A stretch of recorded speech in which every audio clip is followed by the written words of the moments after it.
What's up, everybody? This is the Iceman on the Iceman's Return YouTube channel here. I am going to address everybody here today. It's just a normal kind of day here on a Sunday afternoon. I watched some videos early this morning. I watched a video by Gemini 888 about bullying and how he was bullied throughout his life and how professional wrestling sort of filled the void with him. Excellent video. If you get a chance, go to Gemini 888's channel and check out this video. It really says a lot for a person to come out and discuss things that happened to him through his childhood that most people really wouldn't want to talk about. But he came forward and he discussed it, and he had a lot of different situations throughout his younger days through school, all the way up until he was in high school. And in 1993, Monday Night Raw Raw is War, was what filled his void. Excellent video. Another excellent video was the Can-Am Wrestling show from last night with Big Ray and Andre Corbeil.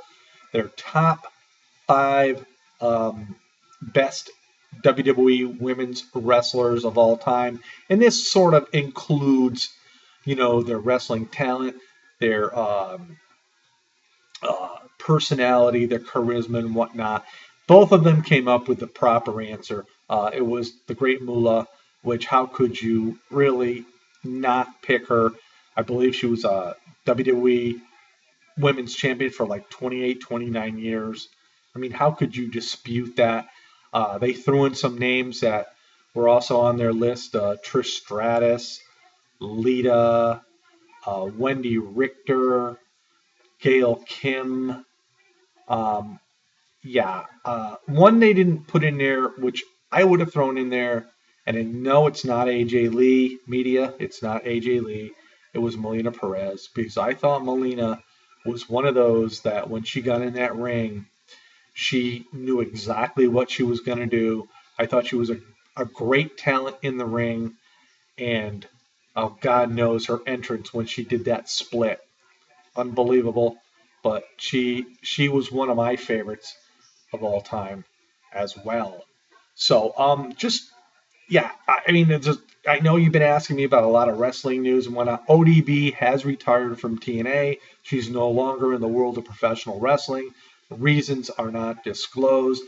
Yes, Spike TV claims they do not want to air pro wrestling after the end of the year.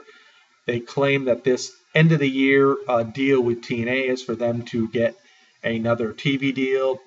Viacom has stated that there are many options for TNA, and Viacom will find a spot for TNA. TNA's not going off TV, guys, regardless of what a lot of people may want to happen, but it's not going to happen. In regards, again, a lot of people are asking me about SmackDown going to Thursday. I won't believe it really till I see it. And I think part of the reason why TNA left Thursday, maybe that was a little bit to do with the rumors of WWE going to Thursday. But more importantly, you can't compete with the NFL, the #1 rated sport event on TV. NFL is going on Thursday, which has already been on the NFL Network. CBS has picked them up. How can you compete with that? So the only other really open day of the week that the WWE really didn't have at the time was Wednesdays. The ratings went down this past Wednesday for TNA, but maybe not a lot of people knew that they were moving to Wednesday, and it can't be for the lack of what their shows had produced. Big Ray was at the show that just aired this past Thursday when it was taped. He said it was an excellent show. He said the crowd was really, really great. So, all in all these things, coming through. People are all, I was watching the Can-Am Wrestling show, and I have to dispute some of the ideas that Big Ray and Andre had. One of them, Andre, seems to think that John Cena will join the corporate because Nikki is there and turn somewhat heel because Nikki is heel. I don't see that happening. And I want to say this. One of the major things I don't believe this will happen is because Nikki and John on air live, they're not an item. Nobody's acknowledged the fact that they're an item on air. So I don't really perceive this ever happening. If John does turn heel, he'll be out of the blue. I mean, I've been wanting him to turn heel for a long time because I think he gets screwed by the WWE fans because they take it out on him for what the WWE makes him do. So in that aspect, and Big Ray was talking about possibly, um, you know, I do think if Brock Lesnar goes to WrestleMania, I think it'll be Roman Reigns. They're also talking about John Cena going to WrestleMania and defeating Brock Lesnar, getting that 16th title. Andre seems to think it's going to happen around Survivor Series. I don't think so. I think if Cena gets through Night of Champions, he may go one more time at Hell in the Cell, but I don't see him going any further than that for the rest of the year. I think the WWE is just looking for guys for Brock Lesnar to wrestle, big guys for Brock Lesnar to wrestle during his title reign. I think possibly at Survivor Series it could be Randy Orton. I think Randy Orton may just get frustrated with the corporate. He's not going to turn face, not just yet anyway.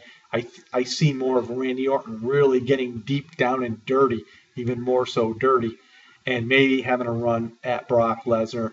But to no avail, Brock Lesnar will destroy Randy Orton as he had already previously done, if it does happen, 3 straight times to you know who, the former WWE champion John Cena.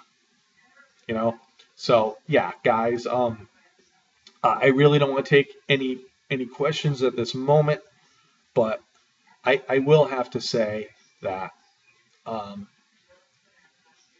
I think what the WWE is doing right now is the right thing, pushing Lesnar um, as much as they can while they can, because once Lesnar's gone, he is going to be gone, and we probably won't see him for a very long time. But I will say this. I found it very interesting on Monday Night Raw this past week that Paul Heyman did say that if he didn't have Brock, he would really love to take John Cena and shape him and mold him. Now, maybe that is something for the future after Brock Lesnar is gone. I don't know.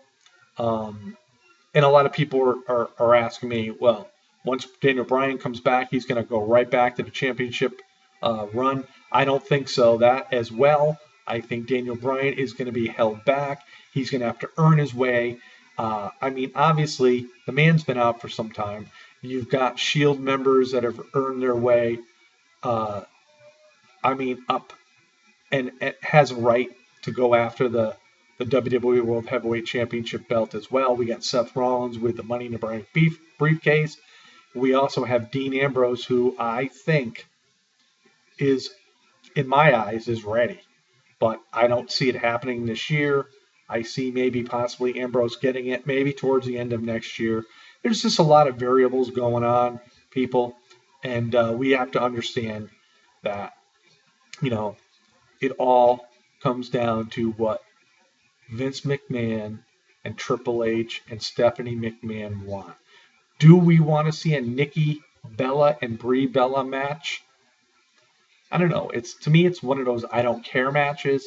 Yeah, they're sisters. They've been together for a long time, but do we really care? I mean, personally, I don't, but I will care if it does involve the fact that something's going to happen to Stephanie McMahon because, you got to admit, Stephanie looked pretty darn good in the ring at SummerSlam, even though she did get a distraction from Triple H. So I think the WWE are doing the right things right now. And yeah, so now, no more, please, no more questions here. It is what it is. I'm going to sign out now. I'm done with questioning. This is the Iceman. You can catch this video on the Iceman's Return YouTube channel or on Facebook on the Iceman's Wrestling Extreme Media. Thank you very much. We'll talk to you again soon, hopefully.